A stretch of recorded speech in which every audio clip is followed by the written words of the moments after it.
The 2022 NBA draft is going to be out of control, and now that we know the actual order post-draft lottery, things are really going to start to heat up. And what makes this class so intriguing is there are 3 players at the top of it that are all incredibly unique, really skilled, and have the opportunity to be all NBA caliber players. But the history of the draft tells us that best case 1 or 2 of them are going to be really good and the other is going to be a huge bust. And trying to figure out which is which and the best fits for each of them is the biggest challenge of this draft. So I want to talk about what I believe to be the top 2 tiers in this draft, talk about the top 3 guys, figure out where each of them should go, what the best fits are for them, then kind of that second tier as well, and really figure out what's going to happen in this draft. Side note, if you guys want to see more draft content like this, the best way to let me know is by leaving a like rating on this video. If there's a lot of likes on this video, I'll know you're enjoying it, and then I'll do some more. Really quickly though, I want to thank the sponsor of today's video, Prop Shop. Prop Shop is the industry's first legal all-in-one marketplace for player props. And what you do is you download the app, and Prop Shop collects and analyzes all relevant data to ensure that users get the best value out of their bets with a focus on individual player bets. And the app has a ton of really cool features, including a Tinder style functionality to help you pick your player props. They also have a live bet tracker as well, which is unique to Prop Shop, and that gives you the ability to track your player's performance in real time and your slip as well, with win probability percentages in addition. You also progress the more that you use Prop Shop, which unlocks more perks and deals, which also ties into coins you can earn to unlock amazing offers from top sportsbooks. And there's a social experience as well, allowing you to track what other people are doing and maybe notice some trends in there as well. And everything I've talked about up to this point is completely free. You go through, you use these functionalities, you track players, you pick your selections, and then you just hit confirm, and you'll be sent to the best sportsbook with the best value for your bet. There are no paid restrictions. The app is free, and you can use it even if you don't actually place a bet. This is an awesome time to get started with Prop Shop with the conference finals starting. So check out the link in the description to download Prop Shop, and thank you again to Prop Shop for sponsoring this video. Okay, so let's talk about the top 3 players in this draft. Of course, that is Chet Holmgren, Jabari Smith, and Paulo Banchero in some order. When you go back and look, a couple of months ago, I did a really in-depth video on each of them in terms of their games, what they provide, what they're going to project as NBA players. And at the time, I had them ranked as Chet, Jabari, and then Paulo. As of today, I would still have those rankings in that order. However, that's not how they're going to be ordered in this video, because I'm really looking at the fit, because now we know who the top 3 teams are in this draft. We know it goes Orlando, Oklahoma City, and Houston, and each of those teams provide unique opportunities to each of these guys. The beginning of their careers will be wildly different depending on which teams they end up being drafted to, and this for me is kind of the perfect order. What would be the ideal thing for these teams and these players at the top of this draft? Which leads me to the number 1 pick in this draft. And for me, I think for Orlando, it makes the most sense to go with Jabari Smith first overall. I think that Chet has the most potential out of this class. We'll talk about him more later on, but Jabari feels the most like a polished NBA player. He feels the most adult out of these 3 guys. And I think to a certain extent, that is something that Orlando needs. This was a sneaky, interesting, I'm not going to say sneaky good, because at no point was Orlando a good basketball team this year, but they were more intriguing than you would have expected them to be. And Smith's fit within this roster, I think, is a really good one. They're a team that still struggles to space. They still struggle to, shoot the basketball well, especially off the ball. They have some guys on the ball that can create, Cole Anthony, Franz obviously had a really good rookie season, but you need some of that off-ball spacing to really allow everything else to open up for you. And that is the number 1 skill for Jabari. Even as much as you want to project out, more shot creation from him and him working in isolation a little bit more, right now, his most translatable NBA skill is that he is the cleanest shooter in the draft, probably from a form standpoint. He's still so young as well. And as a 2-way player, I think he's the surest bet in this class. And Orlando already has, a lot of other places where, you can get high upside from, right? Like I think Franz can be really good, and some of their guards are really, really interesting. I think they need something a little bit more solid. Not that Jabari doesn't have great potential, not that he can't be an all NBA caliber player, because I think he can, but in comparison to someone like Chet, this feels like a more solid pick for them and one that fits better within their roster. And for Jabari specifically, I think this is a really good fit for him as well, because they do have a couple of guards there, but they're not going to be in comparison to a situation like Houston, right? Like Jalen Green is going to be the focal point of what they do offensively, given his pedigree as a second overall pick in last year's draft. Orlando has guys like Cole Anthony. They're going to want to shoot the ball. Jalen Suggs, who they drafted last year, obviously, but they're going to prioritize Jabari Smith within their offense, I think, more than other teams would. And his fit alongside Franz really gives Orlando an interesting wing combo moving forward. And as you look at these playoffs and the teams that have done well, the teams that have succeeded, we're really shifting towards a bigger league. After 5 or 6 years of everybody trying to go smaller and everybody trying to play small ball fives, having two wings like Franz and Jabari, I think really sets you up well for what the future of the league could look like. Not to mention the fact that you have players at other positions on this roster. If you re-sign Mo Bamba, Wendell Carter Jr. had a decent season. Like I said, you have a handful of those guards, including the 4th overall pick in last year's draft. The odd man out here for Orlando on their roster, of course, is Jonathan Isaac, but he's been hurt for a long time. I don't really know what to count on from him. And if I'm Orlando, I know what Jabari Smith is. I know what he can provide, and I know immediately he's certainly a better spacer than Jonathan Isaac is. And if Isaac comes back and is really good, you can play all three of those guys together because of the size that Isaac provides, the defensive versatility of Jabari, and the playmaking of Franz. You put those three guys on the floor with two guards, you have the potential to have one of the better two-way lineups in the league in the next couple of seasons. So I think that's a fantastic fit for both him and Orlando. I think that's the correct pick at first overall.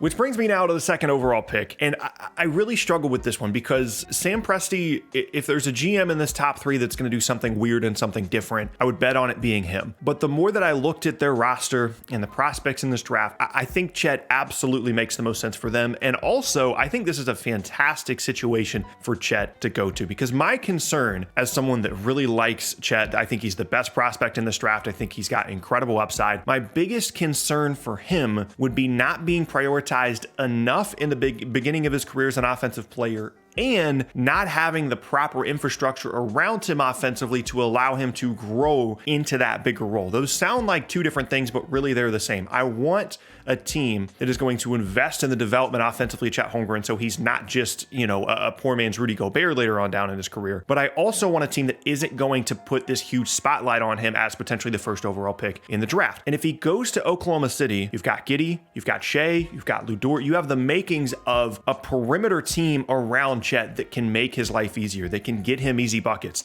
They can hit him on the pick and pop. And then he can really start to learn what his offensive game looks like at the professional level, while also providing a defensive presence for this team. And again, it's all about development there in Oklahoma City. Even though, they're going to have opportunities to make moves with their draft picks and all these different kinds of things, they're still very much a team that is trying to grow and trying to build into something. And I think Chet fits in really well with that timeline. Not to mention the fact that when you look at their roster, they obviously have a huge need for someone like Chet. They need a true 5. They need someone that can provide some interior scoring for them. And the inside-out combination of his game, I think, fits incredibly well with what they have on that roster. And when I think about him in Oklahoma City, it's really easy for me to imagine a scenario in a couple of seasons where Shea and Giddey are still there and, they're primary offensive creators, but they have this awesome option in Chet that can space for you and can really fulfill any role you need him to in the offensive end of the floor. And that trio being a really competitive group in the Western Conference within the next couple of seasons, while also having the incredible upside to maybe be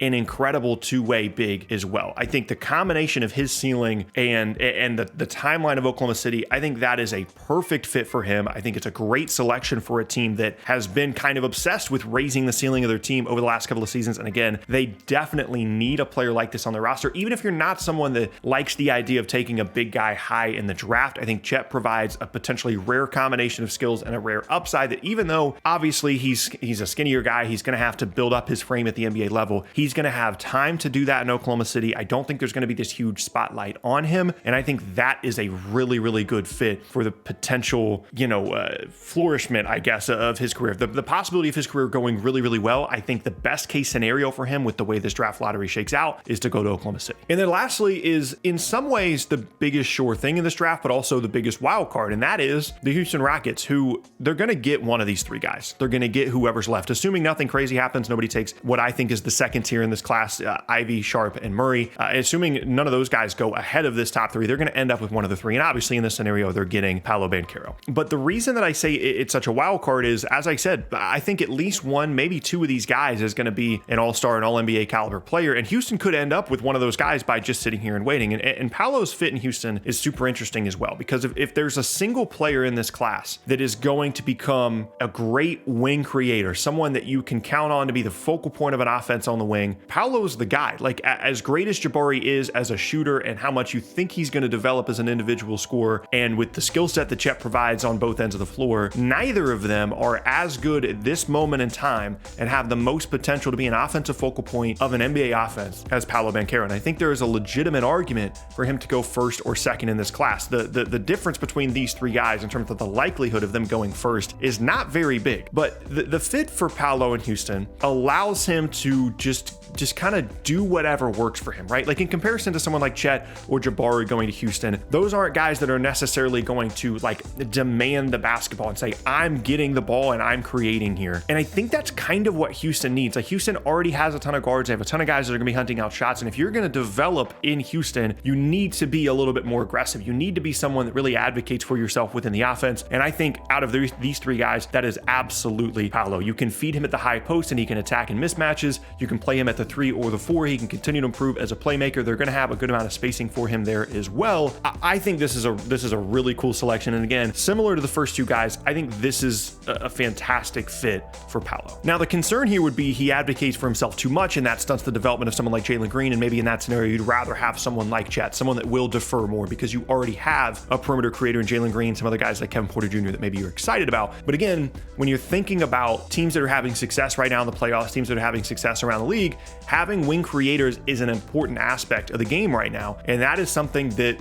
Houston doesn't have. And when you're looking at a class that has so much talent at the top, for them to end up with the one big time potential wing creator, wing scorer guy in Paulo, I think that's a huge win for them. And then as you kind of look at the second tier of this class very quickly, I have no idea what's going to happen. Like I said, someone could jump ahead, maybe be in this top 3, but this is really where the draft falls off. And so I think there's a possibility that someone later on in the lottery really falls in love with a player at 4. They try and move up. I think 4, 5, and 6 are really interesting as teams look to possibly move up, because Sacramento's sitting there at 4. Jaden Ivey seems like the guy that a lot of people like at 4, but they don't really need another guard. Maybe there's some movement there. And then, like I said, I think it's either Murray or Sharp in that 5 or 6 spot, but 4, 5, and 6 I feel like are very close as well. And those top 2 tiers being so defined makes this such an interesting class. And again, it compares similarly to what we had last year, where there was a group of a handful of players that everybody really liked, kind of separated in the middle there between 1, 2, 3, 4, 5, and 6. And I think we're going to see a similar theme for this class, and probably another very, very strong class coming into the NBA as well. So that's my top 3. Let me know down in the comment section below what you guys think about this top 3. And again, let me know if you want to see more draft content like this, and I will see you all next time.